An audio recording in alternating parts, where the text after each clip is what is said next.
Amici di Fatti Food, parte proprio da qui la nuova puntata di oggi. Ci troviamo all'interno del Parco Archeologico di Castiglione di Paludi e in questo momento ho appuntamento con il sindaco Stefano Graziano e il nostro esperto di guida turistica Michele Abbastante. Rimanete con noi, questo è Castiglione di Paludi in provincia di Cosenza.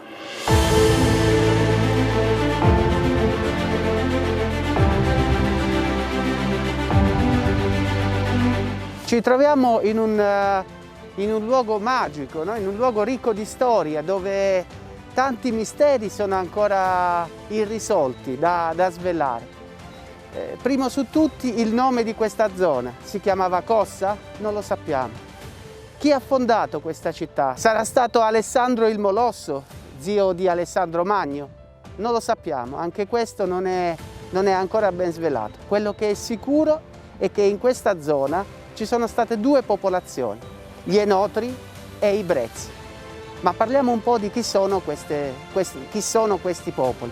I primi che hanno abitato questo territorio sono gli Enotri e lo capiamo da una necropoli che è stata ritrovata durante le indagini, durante gli scavi, che si trovava nella zona di Piano Agretto, proprio qui in questa zona, sul lato sinistro.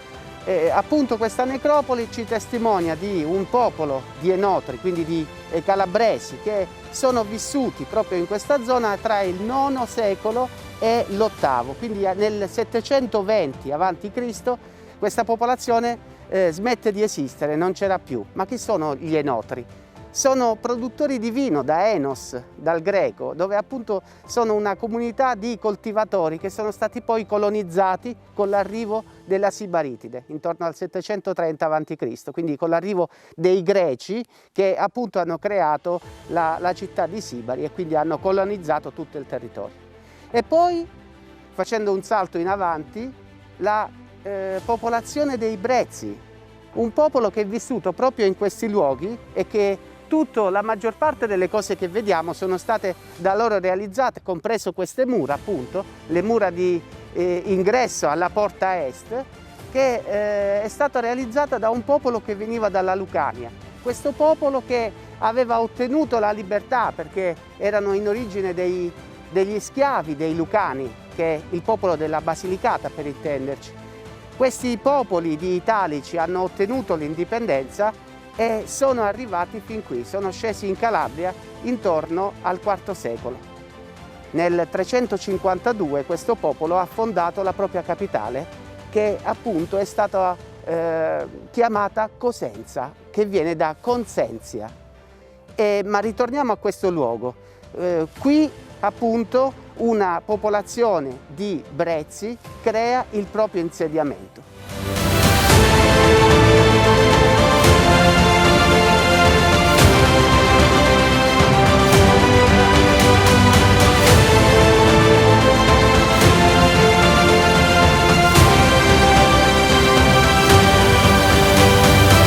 Grazie di essere qui nel mio paese, Paludi, ma soprattutto di essere qui nel nostro parco archeologico. Un parco archeologico che sicuramente dopo un periodo così triste e buio come una pandemia bisogna ripartire proprio da questo parco, perché è una meraviglia che deve essere riscoperta, deve essere fatta conoscere, così come sono tanti gli appelli che stiamo rivolgendo in questi giorni, in questi anni, soprattutto durante questo periodo di pandemia, anche se si è fermato il turismo, ma l'attività di coinvolgere e spronare gli enti sovracomunali, la sovrintendenza e il Ministero, è quello di cercare di investire in questo nostro parco, che non è soltanto un patrimonio del Comune di Paludi, ma dovrà diventare un patrimonio dell'intera regione Calabria, una regione sull'aspetto turistico veramente stupendo, e questo è uno dei patrimoni appunto della regione Calabria. Abbiamo già da subito avviato i contatti con il nuovo direttore, quindi ci auguriamo che la nuova nomina e con l'autonomia di Sibari questo nostro parco, dimenticato da molti e per molti anni, non può più restare in queste condizioni. Quindi ci auguriamo affinché con l'aiuto di tutti voi che avete visitato questo nostro parco con queste riprese insieme ai tanti enti sovracomunali, soprattutto con l'impegno del nostro comune e del ruolo che rivesto, cercheremo da subito a ripartire finché alla fine di questa pandemia saremo pronti ad accogliere quei tanti turisti che purtroppo sono dovuti stare a casa e non viaggiare. Quindi grazie e continuiamo questa nostra esperienza nel territorio di Paludi.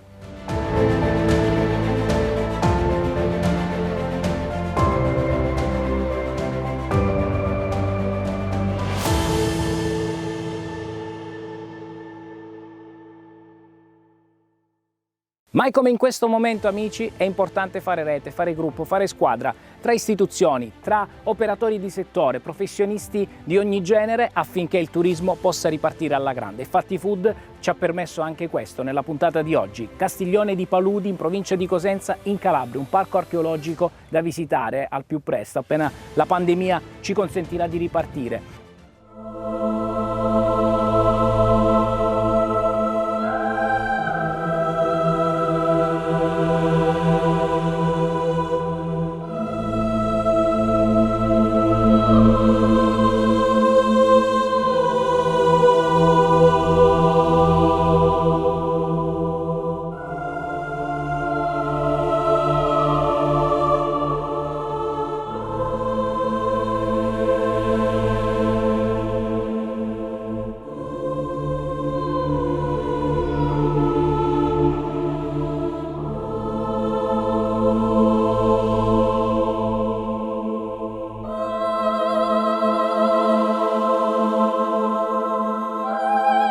Siamo appunto nella chiesa matrice, che è una straordinaria chiesa medievale che trova origini molto, molto antiche.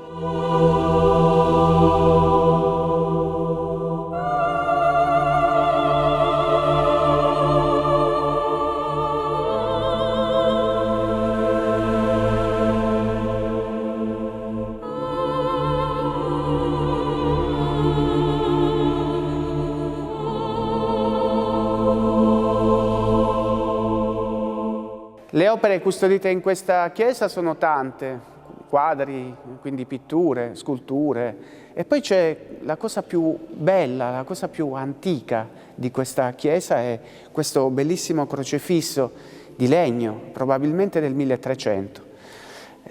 Paludi è anche la terra di Onofrio Ferro, un pittore che operò qui proprio su questo territorio nella fine del Settecento. Abbiamo numerose tele non soltanto a Paludi ma in tutto il circondario. Qui ha realizzato il battesimo di Cristo, il battesimo di Gesù e anche il santo, il patrono di Paludi che è appunto San Clemente.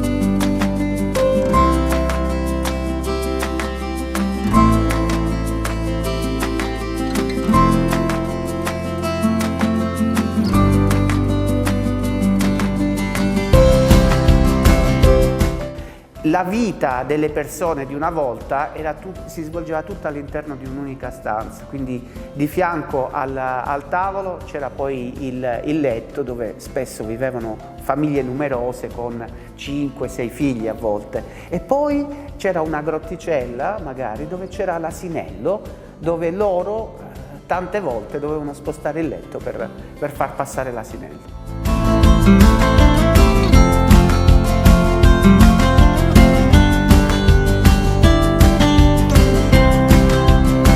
Amici, rimanete con noi perché è arrivato il momento di parlare di cibo buono, genuino, giusto soprattutto, e quindi non cibo spazzatura, e ne parleremo fra pochissimo a tavola. Grazie, rimanete con noi.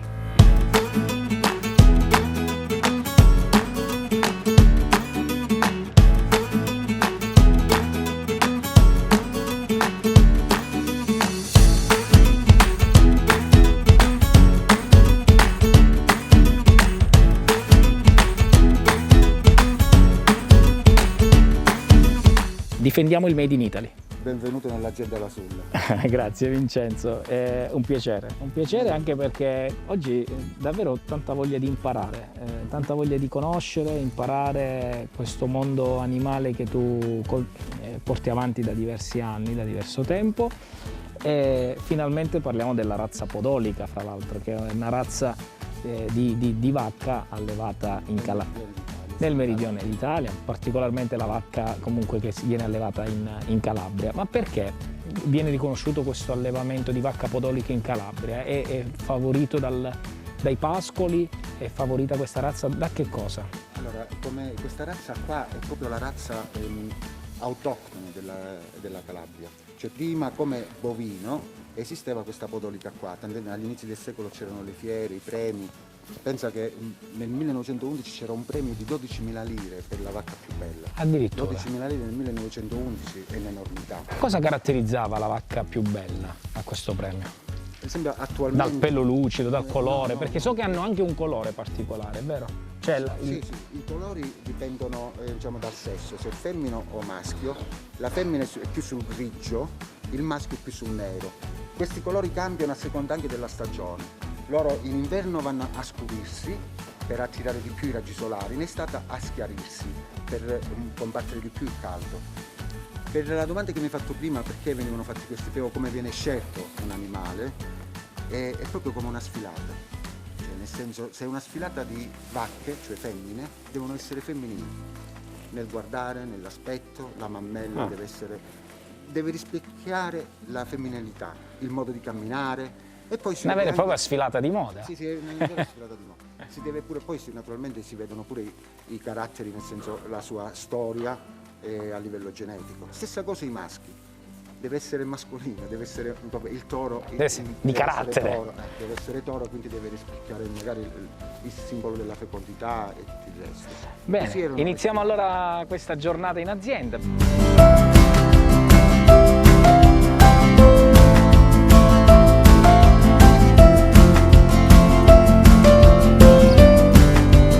Vincenzo, ma qua questi sono piccolissimi, sono nati da poco. Sì, questi qua li teniamo qua che stanno partorendo. Uno è nato stamattina, che è quello coricato laggiù, un altro ieri mattina e un altro avanti ieri sera. No, stanno qua giusto per una tranquillità nostra, anche perché ci sono... Guarda come le mamme, loro poi sono molto affettive, no? C'è questo senso sì, hanno un grande senso di maternità. E anche la maternità, per esempio, dura quanto le persone, tra virgolette. Ah sì? Sì, 9 mesi. E sono molto materne. Comunque loro partoriscono da solo, riescono... Senti, il vitellino poi si alza dopo quando? Un'oretta al massimo. Ah, quindi questo è nato proprio da poco, oggi siamo capitati... Sì, questo è nato stamattina. Ecco. Vedi? E si alzano dopo un'oretta e già ciucciano il latte. Ed è la cosa fondamentale, perché prendono subito gli anticorpi della mamma. È alla base per il benessere del vitellino. Ma di là invece ho visto Sua Maestà, il toro. Sì. Cioè, parliamo toro, un po', ecco, sì. proprio di questo animale. Io diciamo, conosco questa razza qua e sono degli animali, i maschi, specialmente adulti, considera che adulti significa che superano i 5 anni, hanno un carattere molto forte e sono, tra virgolette, i capi all'interno della mantia. Loro non amano essere maltrattati, specialmente di fronte alle loro femmine. Sono vendicativi, se lo ricordano, se li maltratti i tori? Sì, sono vendicativi, sì. Hanno una memoria lunga? Però se succede, sì, molto lunga. Però se succede qualcosa, se no sono animali buoni. Poi dipende uno come li tratta, perché rispecchiano poi il carattere del padrone, diciamo. Diciamolo questo, ecco, diciamo questo, che l'animale va trattato sempre bene, a prescindere che poi ecco, viene utilizzato per noi, dopo vedremo anche la lavorazione che tu fai, c'è un processo di produzione. C'è un motivo perché deve essere trattato bene. Ecco, perché va trattato bene per due aspetti soprattutto. Intanto perché non è che perché è un animale noi lo andiamo a trattare male, l'animale va trattato bene anche perché comunque... Animali, bravo, ecco, mi hai anticipato questa cosa. E poi seconda cosa perché ne risente ecco, la qualità del latte, della carne, sì. Di tutto. Sì. Quello che poi noi andiamo a mangiare anche. Sì, no, ma proprio è una questione di chimica, di scienza, no? Se un animale viene trattato male, vive male, cioè che tu non gli assicuri il benessere, i loro spazi, o viene, tra virgolette, macellato in modo sgarbato, e arriva un prodotto malato, cioè Sì. ha all'interno una reazione chimica. Arriva già inquinato, insomma, quello che Sì, poi andiamo a non mangiare. fa bene. Cioè, attualmente la malattia più brutta degli animali e di conseguenza per la carne è lo stress. Certo. Come penso pure per gli uomini, cioè se noi immaginiamo una persona che vive male, è facile che sia male. Continuiamo il nostro viaggio, cosa c'è da fare adesso? Abbiamo dato il fieno, che dobbiamo fare? No, possiamo parlare, possiamo Possiamo- Ora abbiamo Sì, il ne andiamo- cancello, andiamo- così qualcuno se ne va. Ok, le liberiamo un attimo Sì. e poi andiamo a vedere il suino nero perché Sì, c'è andiamo a l'allevamento vedere, sì. dall'altra parte. Ok, liberiamo gli animali.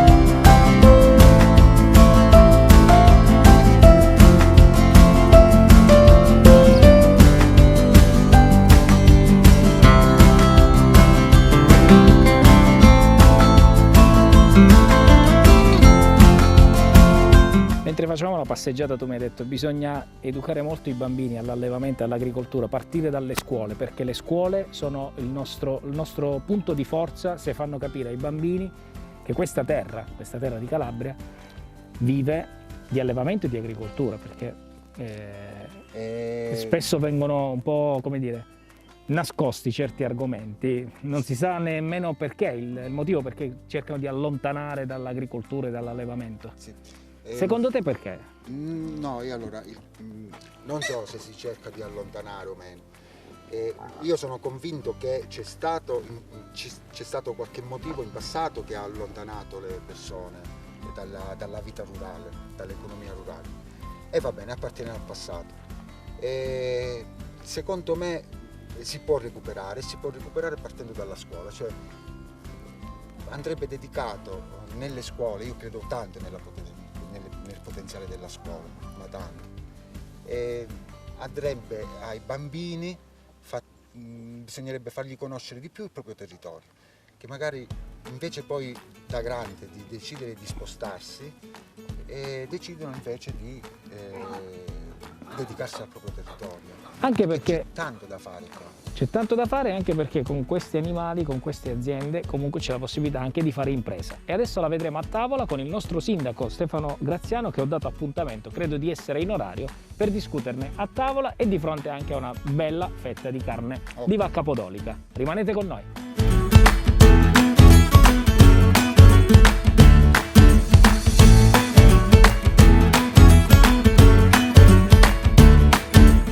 Sindaco, mi pare di capire che c'è tutto per invitare le famiglie a visitare un parco archeologico come Castiglione di Paludi, un territorio dove puoi trascorrere una giornata in una campagna bellissima dove sei a contatto con la natura, con gli animali e soprattutto hai la possibilità di condividere una giornata così piacevole a tavola, quindi non manca nulla, poi ti lascio fare l'invito a tutti coloro che ci seguono perché visitare Paludi.